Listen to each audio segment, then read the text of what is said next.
નમસ્કાર દર્શક મિત્રો, એચડી ન્યૂઝમાં આપનું હાર્દિક સ્વાગત છે। હું છું આપની સાથે આરડી વાઘેલા। જોઈએ આજના મુખ્ય સમાચાર। અંકલેશ્વરમાં ઔદ્યોગિક અને સામાજિક ક્ષેત્રે કાર્યરત પ્રજ્ઞા ગ્રુપે સફળતાપૂર્વક 26 વર્ષ પૂર્ણ કરી 27માં પ્રવેશ અને પ્રજ્ઞા ગ્રુપના ઓનર ડોક્ટર મહેશ પટેલના 56મા જન્મદિવસ નિમિત્તે રક્તદાન શિબિરનું આયોજન કરવામાં આવ્યું હતું। અંકલેશ્વરમાં ઔદ્યોગિક અને સામાજિક ક્ષેત્રે કાર્યરત પ્રજ્ઞા ગ્રુપે સફળતાપૂર્વક 26 વર્ષ પૂર્ણ કરી 27મા વર્ષમાં મંગળ પ્રવેશ કર્યો છે।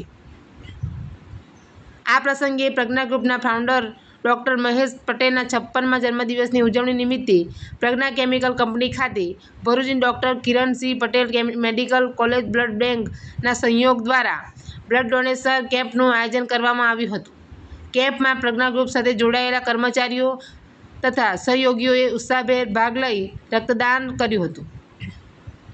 રક્તદાન જેવા સેવાકીય કાર્ય દ્વારા સમાજ પ્રત્યેની જવાબદારી નિભાવવાનો સંદેશ આપવામાં આવ્યો હતો।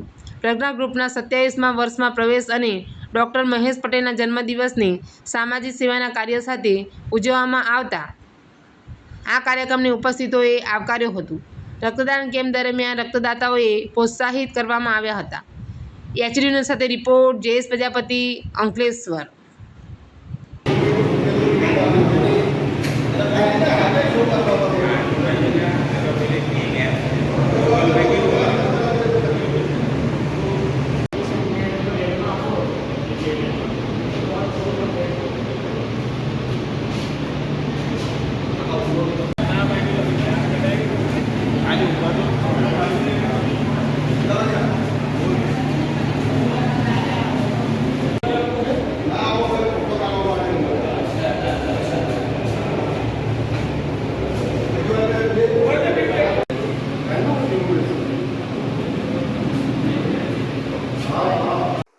આજ રોજ પ્રજ્ઞા કેમિકલ એટલે કે પ્રજ્ઞા ગ્રુપને 27 વર્ષ પૂર્ણ થાય છે અને સાથે સાથે મારા પોતાના પણ 55 વર્ષ પૂર્ણ થાય છે। 56 વર્ષમાં પ્રવેશ કરું છું।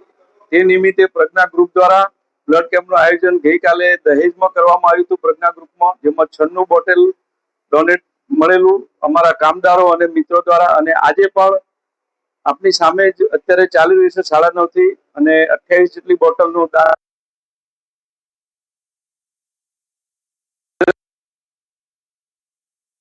કોલેજ એન્ડ રિસર્ચ ઇન્સ્ટિટ્યૂટ દ્વારા આજે આ બ્લડ કેમ્પમાં સહયોગ આપવામાં આવે છે। એમની બ્લડ દ્વારા જે બ્લડ લેવામાં આવે છે એમને પણ ભરૂચ જિલ્લામાં સેવાની તક મળી છે અને કોલેજ પણ આપણી સારી ચાલુ થઈ રહી છે। તો એના રિક્વેસ્ટથી પણ અમે અવિરત એમની સાથે જોડાયેલા છીએ અને પ્રજ્ઞા ગ્રુપનો એક એમ રહેલો છે કે સૌનો વિકાસ સૌનો સાથ, એટલે કે અમારા ગ્રુપના જ માણસો આમાં સહયોગી બને છે વધારે, ને આપ જેવા મિત્રો પણ એમાં સહયોગી બને છે અને સમાજને લાભ થાય છે એ ખૂબ જ જરૂરી છે। અને હું બધાને વિનંતી કરું છું કે આવા સારા કાર્યક્રમો પોતાના જરૂરિયાત અને પોતાની કેપેસિટી પ્રમાણે કરવા જોઈએ।